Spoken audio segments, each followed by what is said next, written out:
La ministre de la Santé prépare ce qu'elle appelle une simplification de l'administration de la santé dans notre pays.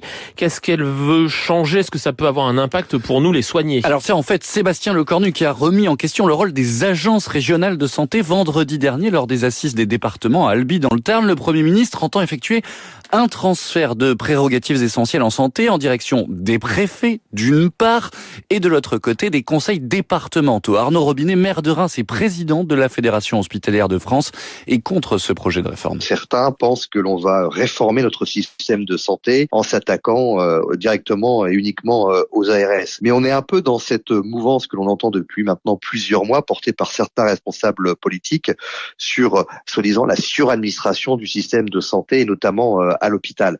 À la FHF, nous avons dénoncé cette fake news. Nous ne sommes pas à 35% d'administratifs, nous sommes à 10,6% à peu près. Pour les patients, l'impact, Jérôme, pourrait être énorme si les départements étaient en charge de la santé comme d'un service public local. Il y a un risque de voir se creuser les écarts d'accès aux soins entre les territoires selon les associations de patients. En gros, plus un département sera riche et plus ses administrés seraient mieux soignés. Précisons que les agences régionales de santé emploient aujourd'hui 8000 agents.